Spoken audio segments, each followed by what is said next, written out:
empty the tank. And so I wrote, give it everything you've got. It's only an hour. I was going to say, it's only an hour. It's only an hour. So give it everything you got. Sometimes it feels like more than an hour, though. And then sometimes it's like, wow, where'd this go? Oh, yeah. Sometimes it blows by. In fact, I would say most of the time, well, for one, we almost always run out of time. Yeah. And I'm, of course, a fan of that with almost everything, like with youth and stuff, too, is I would rather run out of time than material and not have to feel that. Yeah, and I'll say, like, okay, I've been, again, we've talked about this in other podcasts. I can't remember when I started doing Sunday school, but I don't think there's been one time where it's like, okay, we're getting close to that hour. It's always just been go until it's done. And it's like, was that an hour? Was that half an hour? I don't know. Yeah. Like sometimes it's been short because we're only like halfway through the script and we knew, like, okay, that script wasn't that long, or hey, we're blown past the end of our script. And now we're ad-libbing stuff, and that's when it's okay. It's been long, but I don't think once ever has it been like, oh my goodness, we've been going at it for an hour already. Yeah.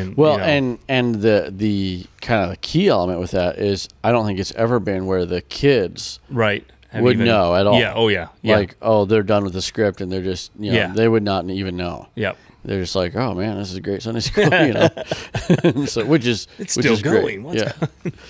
And so I wrote with Empty the Tank is commitment precedes breakthrough. And so kind of my premise, let me see if I'm going to stomp on my notes.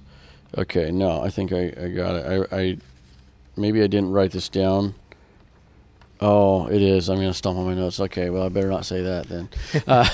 But if we're giving it our all, and so the commitment precedes breakthrough, I thought about this just the other day in altar, and we had a decent altar service, but we had there was a few kids, and it's hard not to focus on the negative, there's a few kids just like staring, like they weren't literally picking their nose, but it was almost like as if they were and talking to their friends, and so they're just like waiting for the time to get through. Well, I want, what my desire is that altar service, obviously, is that kids are getting the Holy Ghost and praying through, or touching God even. It doesn't have to be Holy Ghost every Sunday or whatever that they're receiving the Holy Ghost. But I want the Spirit of God in our altar services. And we have good altar services. But I want, what my desire is for it to be so powerful that nobody is just sitting there like off in la-la land. They're either engaged in praying, which is what we really want, right? Or they're like just uncomfortable, or they're watching what's happening in amazement. Like if they're not used to it. That our altar service should be like that. It should never be the place where somebody can just sit there and pick their nose. It needs to be full on. Absolutely, especially when let's just say I don't know if it's a 50-50 church kids, bus kids, but they're once a week. Like our church kids, they're there Sunday night. They have opportunities. They have other opportunities, and I agree. I love to see we have great altar services every time. Not necessarily kid every time praying, getting the Holy Ghost, but just a move, feeling something. Yes. And every time Sunday night or Wednesday night when we have a good move, and you see some of the kids that are in Sunday school, praying and stuff, and it's like, I just want to be like, you can do that in Sunday school too. Yeah. I just want to be like, you don't have to wait. Yeah. But the bus kids, we have their attention. We have an hour's opportunity to work with them, to change them, to make a difference, I guess, in their lives. Not to change them, but to make a difference. How many times have you heard stories of, I used to, as a bus kid, I was, and then, they transition through their life, and then next thing you know, they're coming through in their 20s, 30s, or whatever, and it's like, I remember, and it's like, you remember. That's exactly it. That's you remember. That's what we want. We want, to make that difference. We not be able to necessarily save you in this moment and pull you into church, and you're lifelonger now. Yeah, but 10 years from now, exactly, because you remember. We plant that seed, and it's an investment, and. We will get Sunday school kids that will remember the sword fights. Yep. They'll remember, maybe even feeling good about how we treated them.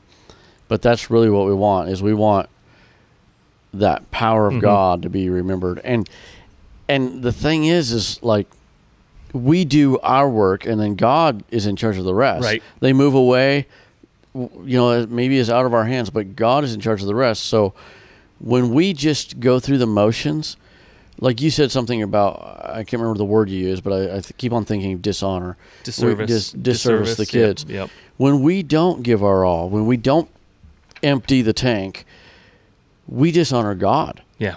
When we don't give it our all, He's given us this responsibility. When we don't give it our all, and we don't, what's the sports analogy? Is leave it all on the field. Yeah. We should, when we are done with Sunday school, and even if it's not from sword fights and theme skits, if it's just from the altar service, we should be worn out. Yeah. From just being passionate and giving it our all. I mean, I'm getting inspired just thinking about it. But. It's true. It's true. And I like what you said there. It's our service. Like, we're not just doing this for... We're not entertaining, babysit, Yeah.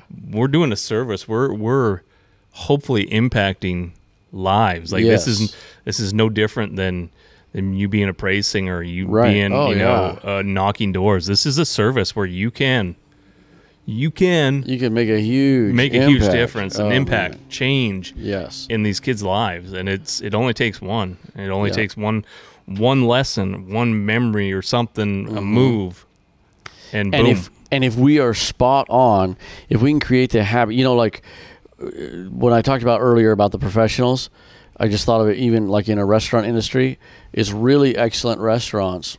Part of what sets them apart is that their steak or whatever they have is good every time. Mm-hmm. So I'm going to throw Applebee's under the bus a little bit. No, we like Applebee's, but we do. But it's Applebee's. I've had a fantastic steak at Applebee's before. Yep. Once in a great while. Yeah. I don't eat there very often, but out of all the times I've had steak at Applebee's, once in a great while, it's really good. Yep. It's not nasty, but it's not usually really good. Whereas a great restaurant, it's just they always hit the mark. That's where we've got to get to that level. Yep. It can't just be the talented saxophone player that shows up and does the cool runs because he's so talented. It's got to be that extra. That's good. Yep.